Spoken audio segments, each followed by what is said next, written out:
Russian animation is like Russian poetry or Russian literature, full of fantasy, full of humor, full of good ideas and funny ideas, and so on. Quite understandable for all the people, all the nations. Krok Festival firstly was organized in late Soviet Union, and now we have the third festival, which is going each 2 years. And this is not our fault that political situation is changed. We decided not to change the place of our festival, because for us it doesn't matter who you are. You're Russian, you're Uzbek, Armenian, Georgian, or Ukrainian, and so on, because the animation has no border. The Krok Festival exists on a ship. It's not placed, it's just water from Kiev to Odessa.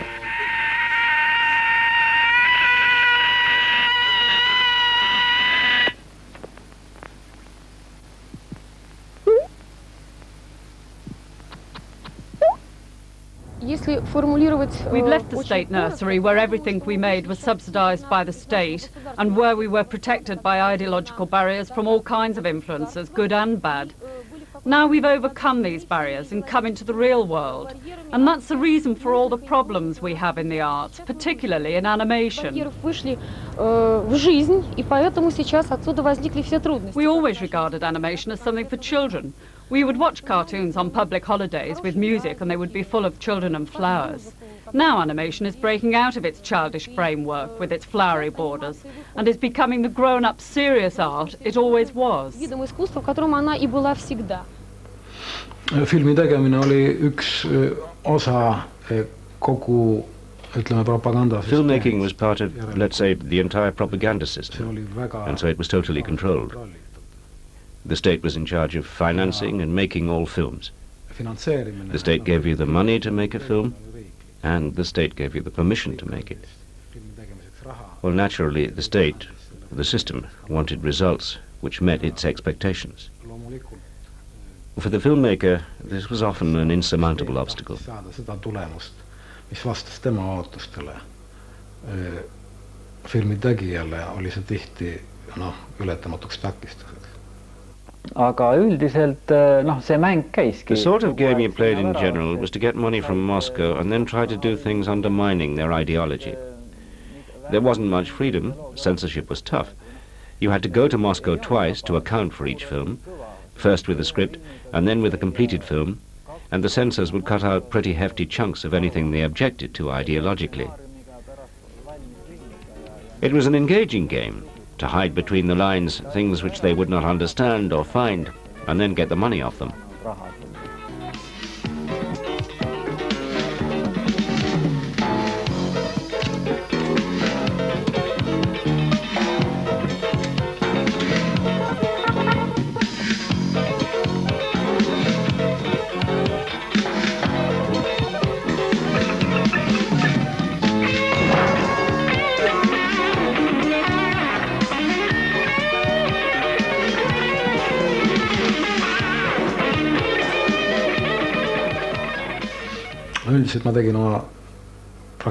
With nearly all my films, the script was totally different from the actual film I made. I got a script approved, which was a very tame children's story, and then made the film I wanted. The people on the commission were very sharp at seeking out political views and irony. But as this story was about birds and rats, they didn't spot our message. Our message was that there's tiny Estonia and two large states are waging war on its land.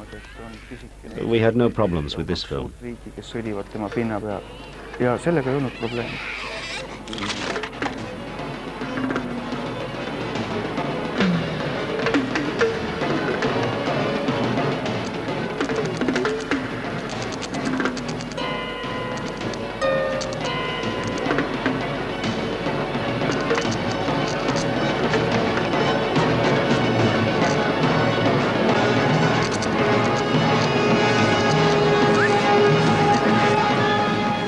no igal asjal on piir ja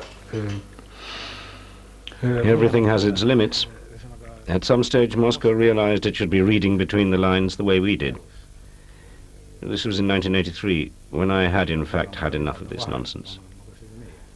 I wrote the script of Breakfast on the Grass exactly the way I wanted. And of course it didn't get through. Then we tried again with the same script the next year, 1984, and all we did was to change the title of the film. They figured it out and said that a film like this would never be made in the Soviet Union. And in 1986, when the changes had already begun, we sent the script off to Moscow again, and, after a few months of silence, the reply came, "An excellent script. We've been waiting for such scripts for a long time."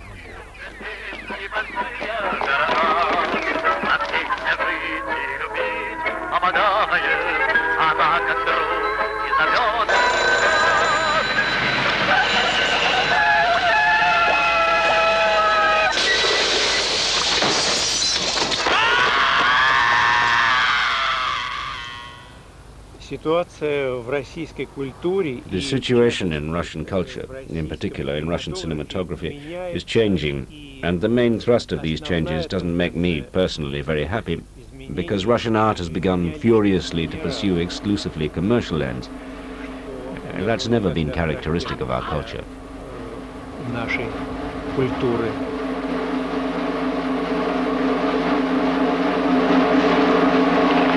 Beautiful!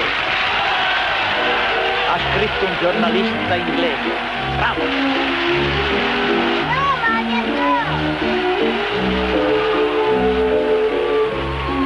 Я был настолько наивен, что мне показалось, что сейчас пройдет 2-3 года, откроют кооперативные кафе. I was so naive that I thought all it would take was 2 or 3 years and there would be privately owned cafes and everything would be fine, just like Hungary and Yugoslavia. To me, they seem to have a Western lifestyle. No one in this country, not even Gorbachev himself, could foresee how difficult it would be to leave communism behind and how long it would take. It's foolish to hate him now. And besides, that's not how he meant it to be. He was going to the gents and found himself in the ladies.